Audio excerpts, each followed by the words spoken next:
it's not a simple example, like you have to put a little time into this, but you've got to basically bring up pleasures for both. And then in the moment, you stand in both of them and say, no, it's not that I don't want to do these. I don't want that cookie. Hi, welcome to the Judy Terrell Show, where I explore topics intended to optimize every body 50, 60, 70, and above. Hi, everybody, and welcome to my video series on the intention behavior gap in weight loss and how that is getting in your way to achieving your results.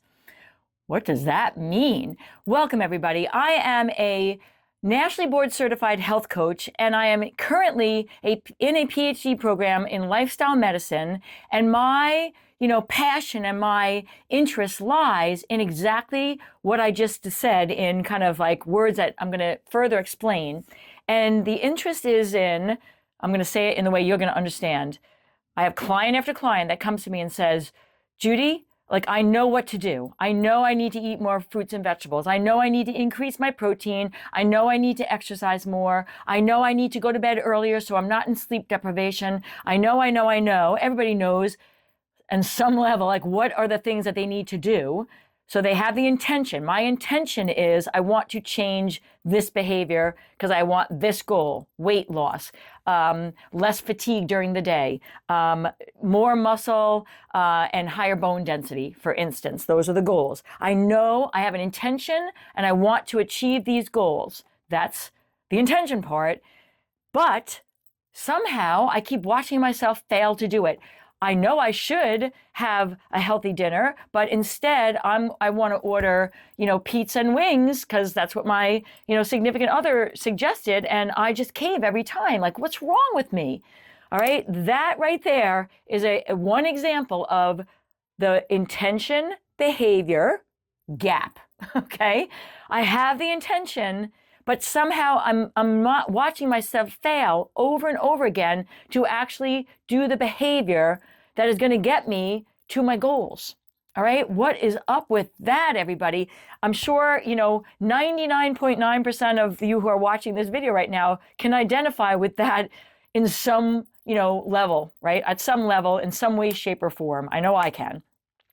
So what this series is going to be about, and it's a 6-part series, so I'm going to be addressing 6 different things that get in the way of, the intention with, into the behavior. What are the things in this gap? What are the factors that come into play that take the intention and thwart it, that block it, that, have you not do the behaviors, okay?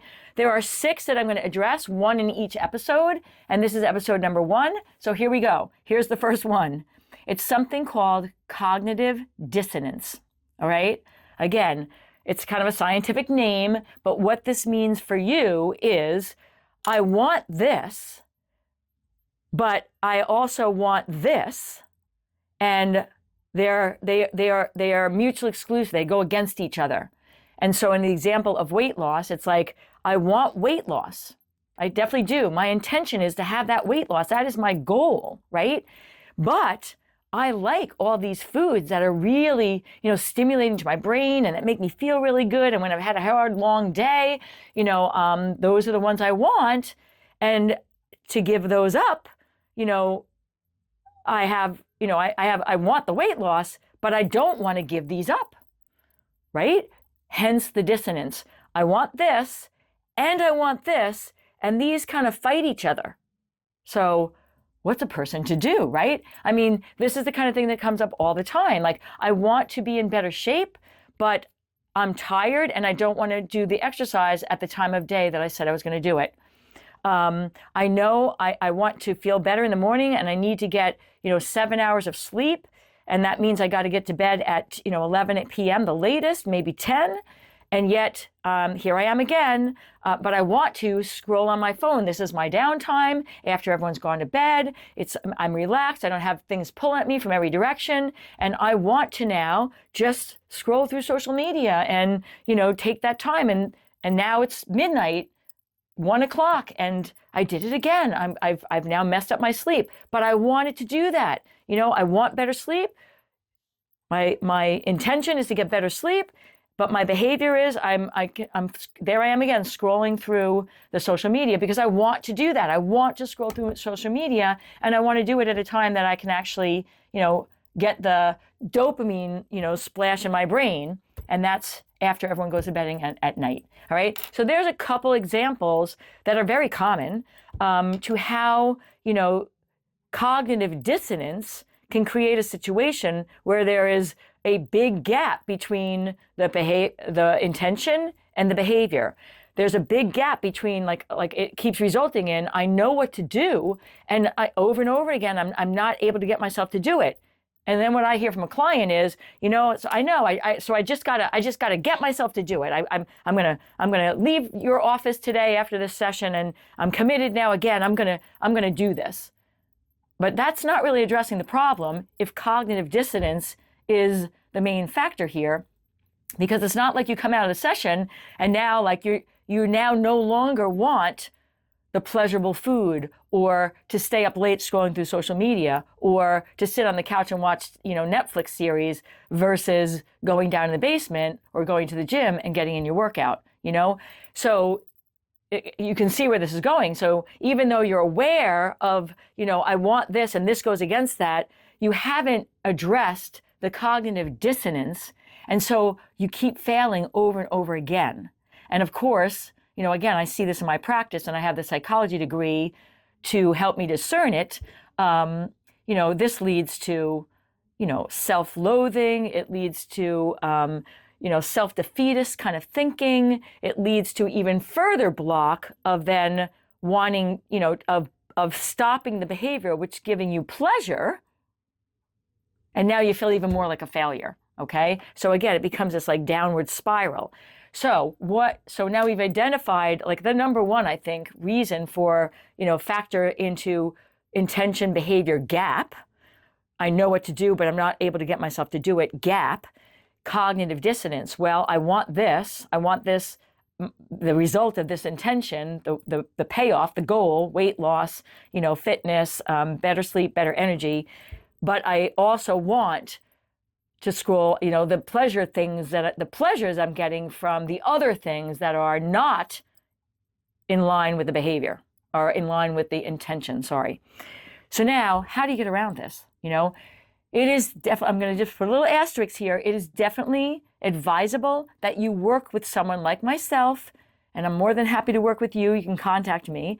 My contact information is right below, easy to find, or someone like me, a nationally board certified health coach, a therapist can help you with this if they specialize in, weight loss or behavioral change from a, health perspective and not just pathology. Any number of practitioners can help this, but you do need help with this. You can do it on your own, but it's harder and it will take more time possibly.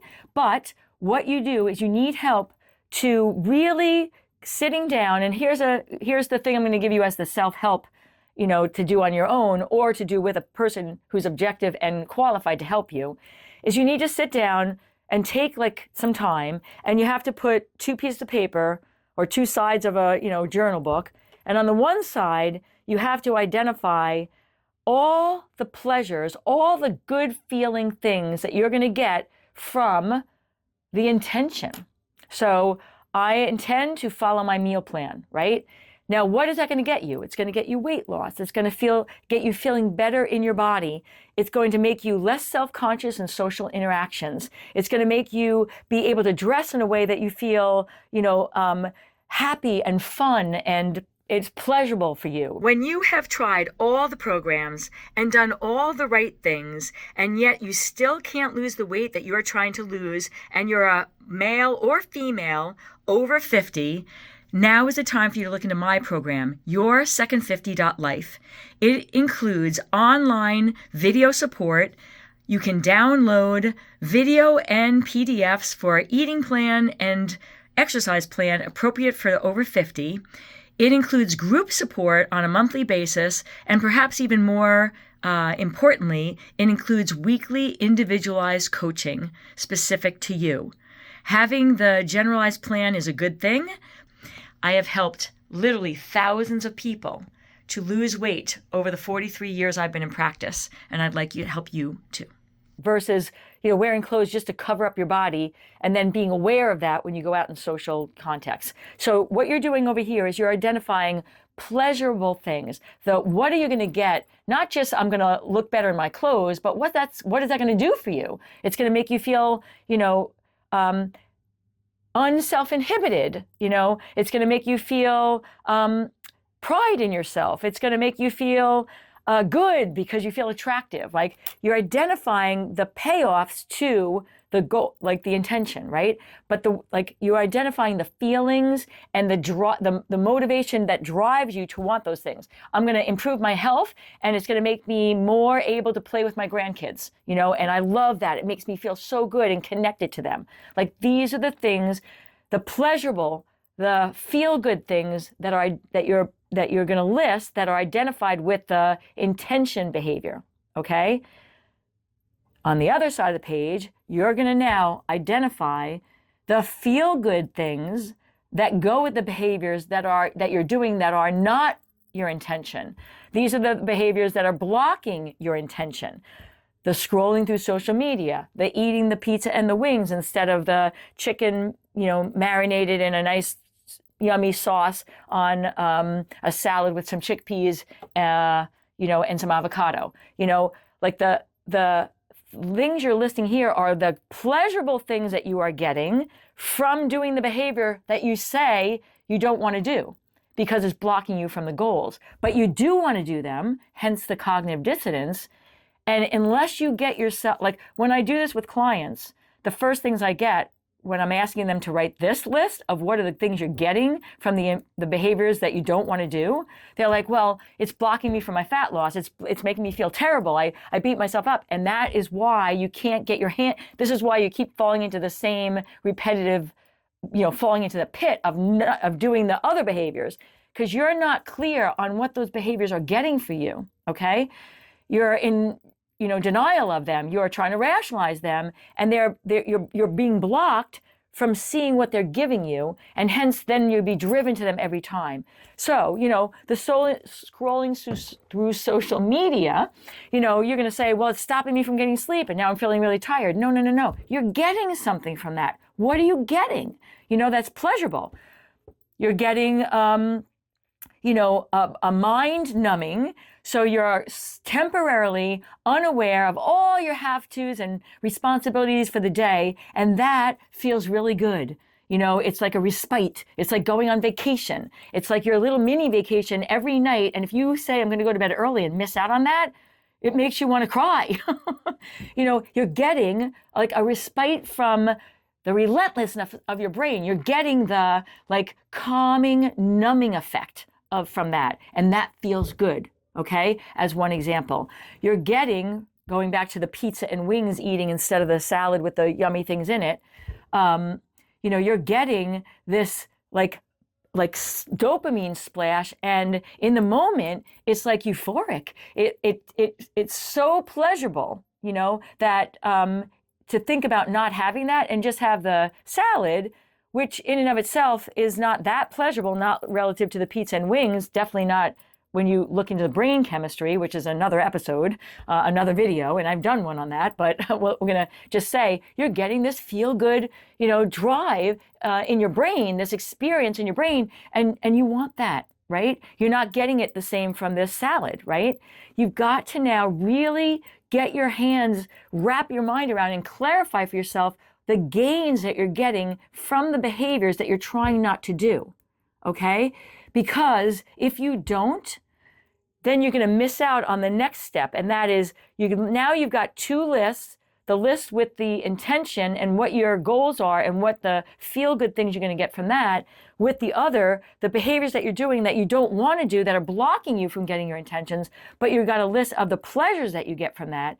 And now, my friends, you're at a position where you look at the two lists and you've got to now do this kind of hierarchical comparison. Like, all right, which one, what am I getting from, are these stronger than these? Like, and if they are, how can I now frame them in my head so that these pleasures like are maybe top of mind in the moment of my coming home at 5 o'clock on a Friday and my significant other saying, let's just order pizza and wings. And you say to yourself, okay, the pleasure of that, oh my God, yes, and I'm tired, and I really want that. Like, yes, I know there's going to be a pleasure to that. But is that, am I going to make the decision to have that because that pleasure is now going to trump, can I put something together, maybe have one slice of pizza, but have my salad and still get the pleasure from being on my intention? How can I manipulate these pleasures so that I can not keep falling, like, so that these are not blinding me and then I'm driven to them without even knowing it? Can I bring back like a comparison so I have, I'm making a decision in the moment as opposed to just falling into this like dissonance blindly? Okay? Like, it's not a simple example, like you have to put a little time into this, but you've got to basically bring up pleasures for both. And then in the moment, you stand in both of them and say, no, it's not that I don't want to do these. I don't want that cookie. I hear this from my clients say, I don't want that cookie. And then they go to the refrigerator and get carrots. Well, that's not going to fly. That's not even close to a cookie. And that means you're not recognizing the pleasure you're getting from that cookie. If you say, I know I'm going to get great pleasure from that, but what else can I have maybe that's going to get me some pleasure, but keep me in the pleasure side of knowing I'm still following the behaviors that's going to get me towards the weight loss I'm after or the increased health benefits.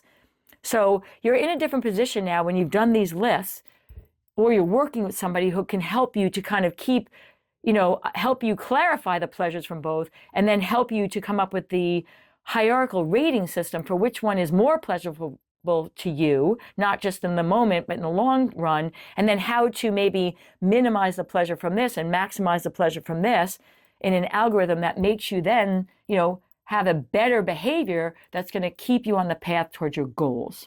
Okay? So this intention behavior gap, one of the main factors of the 6 I'm going to present is called cognitive dissonance, and that means that you want the intention and the pleasures you're going to get from that, but you also want the behaviors that are blocking you and the pleasures you're getting from them from the goals of the intention. And there's a dissonance there. They're conflicting. They're kind of like, there's like a push-pull away from each other. You can't have both of them. So how do you need to massage them in a way? But you've got to be aware of that dissonance. You've got to be aware of the pleasures of both so that you can then work with them so that more often than not, you're closing the gap of the intention behavior as much as possible. All right, everybody. So this is episode number 1. This is really important. That's why I chose this number 1. It's not the simplest one, but it is one that is probably, like I said, at a scale of 1 to 10, 9 out of 10 times, this is the tripping point. All right. So I wanted to address this one first, but I have 5 others that are also factors. They don't happen in a vacuum. It's not you have one and not the other ones. They're kind of all mixed together. So, hit like, hit subscribe so that you're going to get the alert for episode number 2 in this series and stay with the series. All right, buddy. If you would like to work with me or contact me, my contact information is below. I have remote programs and subscriptions. I have one-on-one work remotely and in person. I have a lot of options for working with me, and I would love to help you like I've helped many, many, many other people. This is a passion of mine, and I'm 62 years old, and it hasn't let up yet. So, I would love to help you, and I hope that this video did too. All right, see you soon on the next one, everybody. And if you'd like to have access to some of my additional resources, I can be found at Facebook, Instagram, YouTube, and on my website, www.judyterrell.com.